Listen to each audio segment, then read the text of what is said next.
தயவு அன்பர்களே, அனைவருக்கும் வணக்கம். இன்று நாம் காண இருக்கின்றது வள்ளலார் பற்றி. வள்ளலார் என்பவர் தயவு உள்ளம் கொண்டவர். தயவென்றால் அன்பு, கருணை, இரக்கம் ஆகும். வள்ளலார் உடலொழுக்கம், உயிரொழுக்கம், மனம் ஒழுக்கம், ஆன்ம ஒழுக்கம் கொண்டவர் ஆவார். உடலொழுக்கம் என்பது நம் உடலினால் நமக்கோ பிற உயிருக்கோ துன்பம் இல்லாமல் தயவு செய்தலே ஆகும். உயிரொழுக்கம் என்பது எல்லா உயிர்களையும் தன் உயிர் போல நினைத்தல் ஆகும். மனமொழுக்கம் என்பது தம் எண்ணம், சொல், செயல், உணர்வு, உணர்ச்சி ஆகியவற்றால் தனக்கோ பிற உயிருக்கோ துன்பம் இல்லாமல் பார்த்து கொள்வதுதான் ஆகும். ஆன்ம ஒழுக்கம் என்பது ஆன்மா அல்லது உயிர் என்பது ஒன்றுதான்.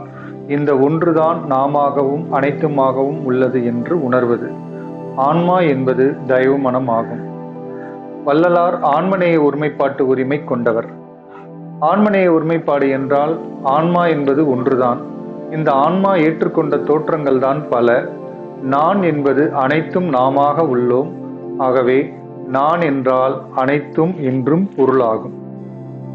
நான், நாம், அனைவரும், இது இரண்டும் ஒரு பொருள்தான். நான் என்றாலும் ஒரு பொருள், நான் என்றாலும் நாம் அனைவரும் என்றாலும் ஒரு பொருள்தான்.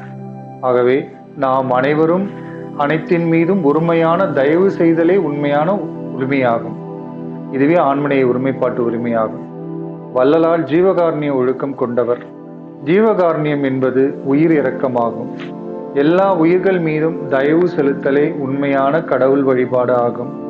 ஜீவகாருண்யம் என்றால் உயிர் தயவு கொண்டு அருள் என்ற தனிப்பெரிய தயவு பெற்றுக்கொள்வதாகும். வள்ளலார் திருவருள் சுதந்திரம் பெற்றுக்கொண்டவர் ஆவார்.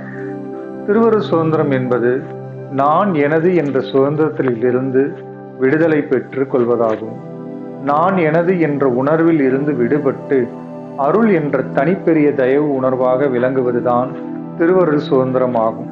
இவ்வருள் சுதந்திரம் உணர்வு பெற்றுவிட்டால் மரணம், பிணி, மூப்பு, பயம், துன்பம் ஆகியவற்றில் இருந்து நாம் விடுதலையாகி விடுவோம்.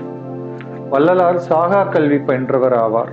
சாகா கல்வி என்பது அன்பு என்ற அறிவுதான் ஆனந்தம் என்பது உணர்வதாகும். இந்த அறிவுதான் இன்ப நிலைக்கு கொண்டு சேர்க்கும். ஆகவே பேரன்பே பேரறிவு, இப்பேரறிவே பேரின்பம் ஆகும்.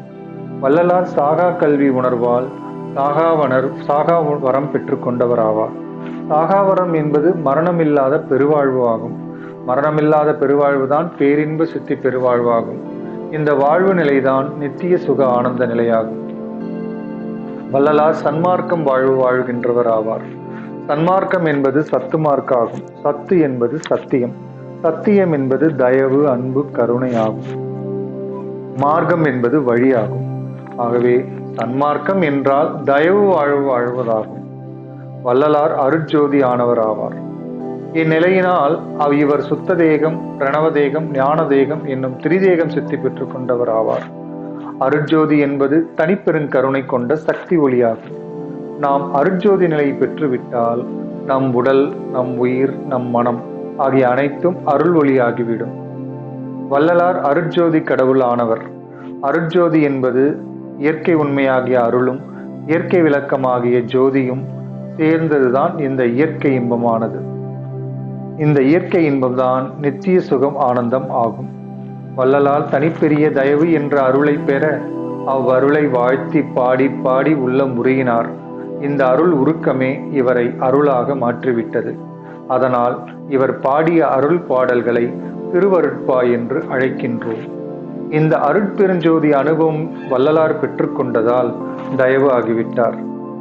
ஆகவே வள்ளலாரும் அருட்ஜோதி கடவுளும் தயவும் ஒன்றுதான். வள்ளலார் எல்லா உயிர்களையும் தன் உயிர் போல எண்ணுவார். இவர் அந்த உயிர்களுக்கு ஏற்படும் துன்பங்கள் எல்லாம் தன் துன்பம் போல கருதுவார். அப்படி உயிர் பசியினால் கஷ்டப்படும் உயிர்களுக்கு உணவு அளிப்பதற்காக சத்திய தர்மசாலையை நிறுவினார். வள்ளலார் தான் பெற்றுக்கொண்ட அருட்பெருஞ்சோதி அனுபவத்தை எல்லா உயிர்களும் பெற வேண்டும் என்ற நோக்கில்தான் புறத்தில் வடலூரில் சத்திய ஞான சபையை நிறுவினார். இந்த சத்திய ஞான சபையில் விளங்குபவர் அருட்பெருஞ்சோதி தயவு கடவுள் ஆவார். இவர் இயற்கை முழுவதற்கு உள்ள எல்லா உயிர்களுக்கும், எல்லா பொருள்களுக்கும், எல்லா அணுக்களுக்கும், எல்லா உடல் உருவ தோற்றங்களுக்கும் எல்லா மனங்களுக்கும் தயவு என்னும் நித்திய சுக ஆனந்தத்தை தருகின்றவர் ஆவார்.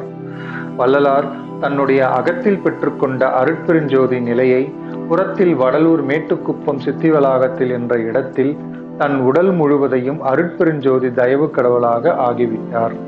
வள்ளலாருடைய முக்கிய உபதேசம் என்னவென்றால், நாம் அனைவரும் தயவு என்னும் உயிர் இரக்கத்தை கொண்டு அருள் என்னும் தனிப்பெரிய தயவு நிலையான கடவுள் நிலையை அடைய வேண்டும் என்பதே வள்ளலாரின் முக்கிய உபதேசமாகும். வள்ளலார் அருட்ஜோதி கொடியை ஏற்றி இவ்வியற்கை முழுவதையும் அருட்ஜோதியாக விளங்க செய்கின்றார். அருள் என்பது மஞ்சள் நிறத்தை குறிக்கும், இது 1/4 பங்கு. ஜோதி என்பது வெள்ளை நிறமும் ஆகும், இது 3/4 பங்கு. இவ்விரண்டு வண்ணமும் சேர்ந்ததுதான் அருட்ஜோதி கொடி. இக்கொடி இயற்கை முழுவதையும் அன்பு சக்தியாக மாற்றிவிடும். ஆகவே தயவு என்பது நித்திய சுக ஆனந்தம், வலி துன்பம் நிவர்த்தி. தயவுக்கு நன்றி. தயவு வாழ்க. அனைவருக்கும் நன்றி. இயற்கை முழுவதும் எல்லா உயிர்களும், எல்லா பொருள்களும், எல்லா அணுக்களும், எல்லா உடல் உருவ தோற்றங்களும், எல்லா மனங்களும் தயவுடன் வாழ்க, தயவுடன் வாழ்க, தயவுடன் வாழ்க.